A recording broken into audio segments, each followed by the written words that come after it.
Eh bien, rebonjour tout le monde. Alors effectivement, on a pu travailler sur un timing assez court puisque les échanges étaient plus qu'intéressants.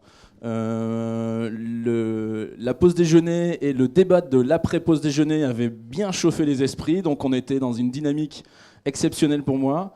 On a pu, je pense, se faire un travail assez intéressant. Alors, il y a une première chose qui va être de remercier les 14 intervenants. Je m'exclus de ça, mais on va pouvoir, je pense, les applaudir. Myriam Fabry, Vincent Rio, Michel Proust, Sébastien Chaillan, André Sobzac, Vincent Berthelot, François Gueuze, Anne-Marie Le Glanic, Frédéric Dereau, Lucie Desfossés, Tiffany Montfort, Henri Louis et Agnès Colonval et Géraldine Tilleul. Encore un grand merci à toutes ces personnes d'avoir pu participer à cet atelier-là. Vous voyez que sur la photo, c'est une photo qui date d'il y a 6 minutes. Tout compte fait, on s'en sort bien, on ne s'est pas battu, il n'y a pas de sang. Et c'était ça le point intéressant. Alors, et tout le monde a sa chemise, effectivement. Alors, on était parti sur une projection d'hypothèses, toujours mon petit nuage de mots de tout à l'heure.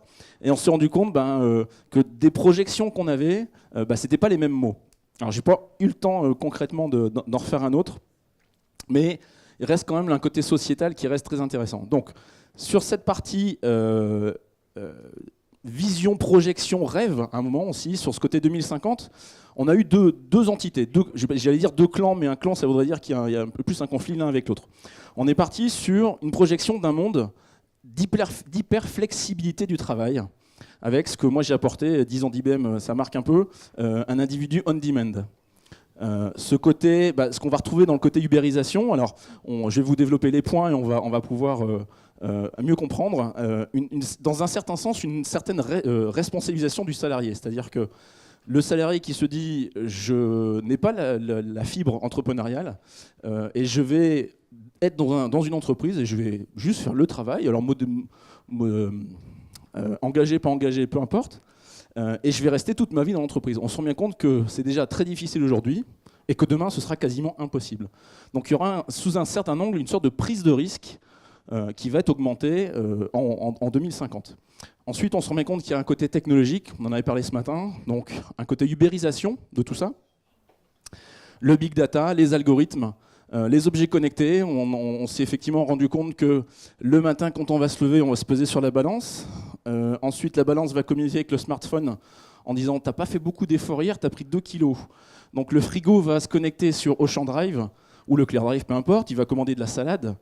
Et ensuite, votre assureur va savoir que vous avez pris du poids, et donc dans votre ratio risque, la prochaine fois que vous renouvelez l'assurance, le prix va augmenter. C'est un peu poussé, mais on risque quand même d'aller vers fortement, je vois qu'il y en a qui disent oui, d'aller sur cette partie-là. Ensuite, on va être sur des relations du travail fragmenté. J'avais mis fractionné au départ, mais on m'a corrigé fragmenté. Pourquoi ? Parce qu'effectivement, sur ce côté on-demand, ubérisation et très flexible, ça va être des contrats de travail qui vont succéder dans des contextes différents, dans des branches différentes, dans des métiers totalement différents.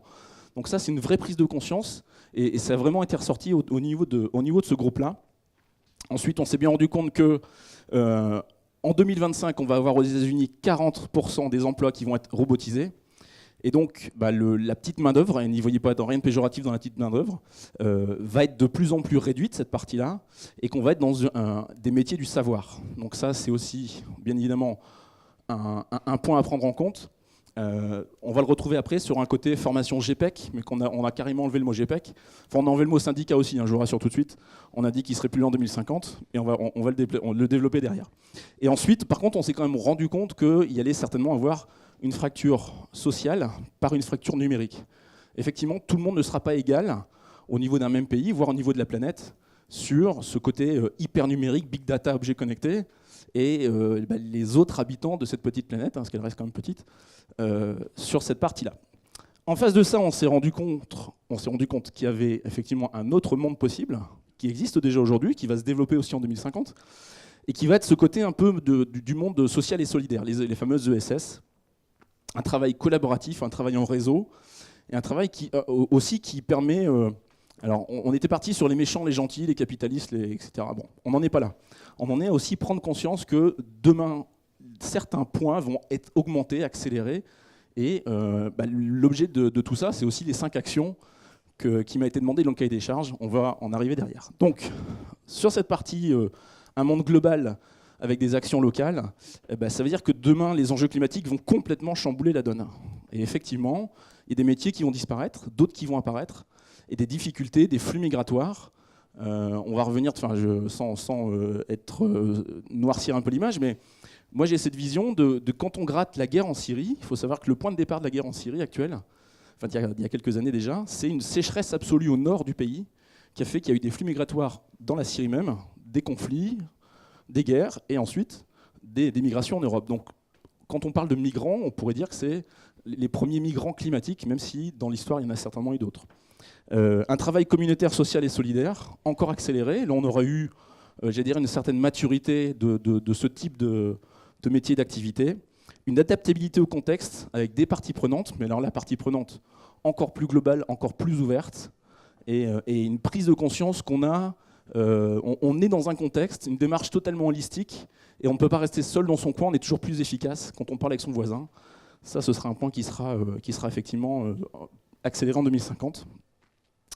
Sur le travail des robots, il y a une très belle remarque en nous disant super, les robots vont faire le travail, pendant ce temps-là, les humains pourront faire autre chose. Voilà. Donc on a parlé de réduction du temps de travail, d'être plus efficace et de pouvoir se donner à d'autres choses. Moi, je vous avoue, au niveau de mes actions syndicales, je retrouve quand même malheureusement beaucoup de personnes qui arrivent au-dessus de 45 ans, 50 ans, 55 ans et qui me disent « j'ai tellement eu la tête dans le guidon toute ma vie que je n'ai pas vu grandir mes enfants ». Alors la difficulté, c'est que quand on fait ce type de constat, c'est qu'on ne peut pas revenir en arrière. On ne retrouvera jamais ce vécu. Et pourquoi pas, demain, s'il y a des robots, on pourra aussi plus profiter de la famille. Et c'est une vision, c'est une projection. Encore une fois, on est... voilà. Et ensuite, on a parlé aussi d'un revenu universel. Grand débat qui est aussi lancé sur le fait que demain on puisse avoir un revenu pour tout le monde, à n'importe quel moment, dans aucune condition particulière, et ça va aussi changer un petit peu la donne. Sur le groupe 1, on a donc travaillé un petit atelier post-it avec donc les forces et les opportunités.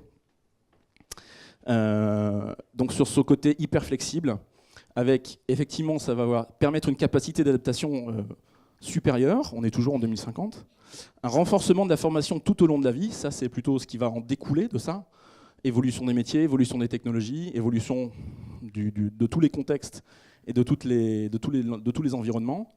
Et il va falloir aussi, dans ce cas-là, toujours sur cette partie dialogue social, c'est d'inventer un syndicat interconnecté, c'est-à-dire que le syndicat tel qu'on le connaît aujourd'hui va devoir changer, voire disparaître pour renaître comme le phénix, sous une autre forme. Ensuite, une obligation syndicale avec plus... Enfin, obligation, j'ai mis, oui.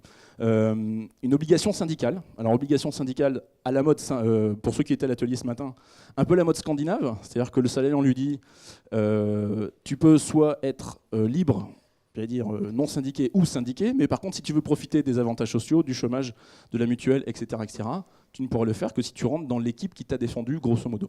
Donc, une obligation syndicale avec plus de services. Effectivement, il y a aussi ça, c'est vraiment ressorti énormément au niveau du groupe de travail. Et ensuite, une symétrie dans les intentions. Alors, symétrie dans les intentions, ça veut dire plein de choses. Là, on était vraiment dans un dialogue, mais beaucoup plus renforcé entre les salariés, l'employeur et aussi tout ce qui va graviter autour. Sur le groupe numéro 2, donc on est dans cet environnement social solidaire, avec aussi les forces et les opportunités. Donc là, on est sur une prise de conscience et une réalisation des parties prenantes encore plus élargies.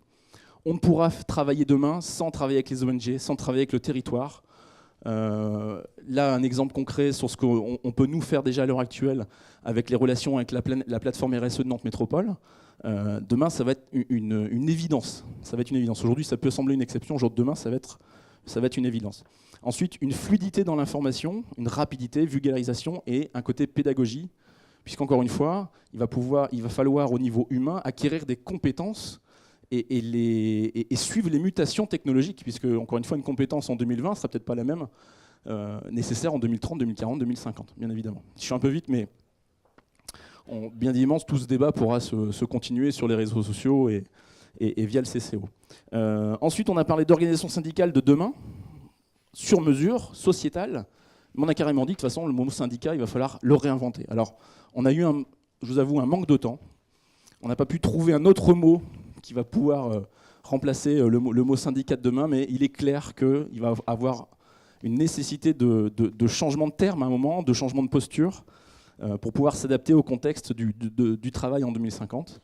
Un côté moins institutionnel, plus humain, j'allais dire, certainement avec peut-être moins de lois, et ensuite des corps intermédiaires. Alors les corps intermédiaires, ça vient un petit peu rentrer dans la même famille que les parties prenantes, et ça va être des points de contact, de relais, puisqu'on ne sera plus du tout dans un mode pyramidal, on sera dans un réseau totalement interconnecté entre tout le monde. C'est en tout cas ce qu'on s'est projeté. On va quand même rester vigilant sur 3 points. Ça va être la radicalisation des mouvements, c'est-à-dire qu'à un moment, les personnes qui ne voudront pas rentrer dans ce modèle-là vont peut-être générer une phase de rébellion et avoir des actions un peu pointues et négatives dans l'ensemble. Mais on est quand même là dans le dialogue. Et encore une fois, moi je dis toujours, c'est quand on arrive à une grève, c'est un peu comme une guerre où on a raté la diplomatie.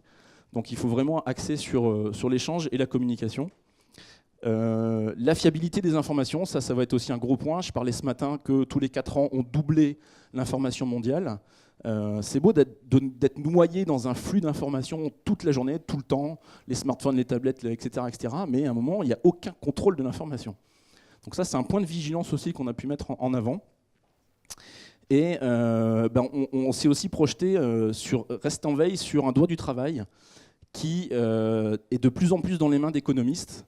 Et on s'est posé la question, est-ce que le code du travail ou les lois, Rebsamen, Macron, Combrexel, etc.,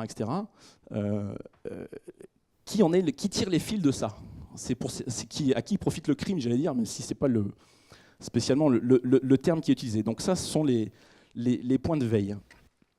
On est parti sur 5 actions, c'est-à-dire que je suis en 2015, je suis une organisation, je suis une entreprise. Qu'est-ce que je peux imaginer mettre en place pour me projeter dans cet environnement-là? Il y a le développement du chèque syndical, qui a priori est assez ancien, mais on l'a proposé là-dedans. Voilà. Le salarié, on lui remet un chèque syndical, et ensuite il l'utilise au gré de ses souhaits. Ensuite, sur la partie, une nouvelle entité, alors syndicat, comité d'entreprise, délégué du personnel CHSCT, mais une nouvelle entité qui sera une sorte de conseil d'organisation sociétale. Alors, j'ai mis 4X parce qu'il va bien falloir lui trouver un nom un jour, et qui génère son propre financement. C'est-à-dire que c'est une entité qui va être à la défense des salariés, dans le dialogue, qui va être représentative, mais qui va être totalement indépendante financièrement sur ses besoins de former les personnes de son réseau, etc., etc. Encore une fois, on est dans la projection, je n'ai pas de boule de cristal absolue. Développement de la représentativité du cybersalarié et de l'entité cyber, avec une faute, excusez-moi, cybersalariale. Ce que je ne peux trouver en proximité en niveau humain, si ça se trouve, cette représentativité, ce dialogue, je peux peut-être le trouver au bout de la France, au bout du monde. Au bout du monde, c'est un peu plus compliqué en termes de loi, mais en tout cas au bout de la France. Et j'utilise un moyen numérique pour être dans le dialogue, dans les petites entités, principalement les TPE. On peut imaginer bien évidemment ça. L'AGPEC qui se transformerait demain en gestion des rôles et compétences. On voit bien qu'aussi, côté technologique, les MOOC, etc., chamboulent tout. Et demain, les générations qui sont actuellement en primaire, au collège, demain, faire un cours en ligne avec des Québécois, des Soudanais, des Mexicains et un Russe, pour eux, ce sera le commun du mortel. Donc ça aussi, il faut aussi prendre conscience de tout ça. Et en termes d'action, on s'est aussi basé sur un groupe de réflexion pour mieux travailler et être en meilleure cohésion entre le RH et les syndicats. Et moi, je trouve que ma présence ici sur ce podium en est un bel exemple. Et voilà, on est vraiment parti sur une convergence des logiques de fonctionnement, syndicats, salariés, patronaux. Il faut réinventer tout le mécanisme, l'adapter à notre temps. Et voilà un petit peu les éléments clés. Bien évidemment, ça ouvre au débat. Ce ne sont que des projections, que des points. Ce que je vais pouvoir faire, moi, c'est vous laisser. Je pense que tu m'autoriseras, Eric, à rester le point, le hub de toutes les personnes qui voudraient se concentrer là-dessus. Vous pouvez me retrouver par mail. Alors oui, les collecteurs, c'est un AOL, et j'en suis fier. Et, et vous pouvez me retrouver sur Twitter, sur LinkedIn.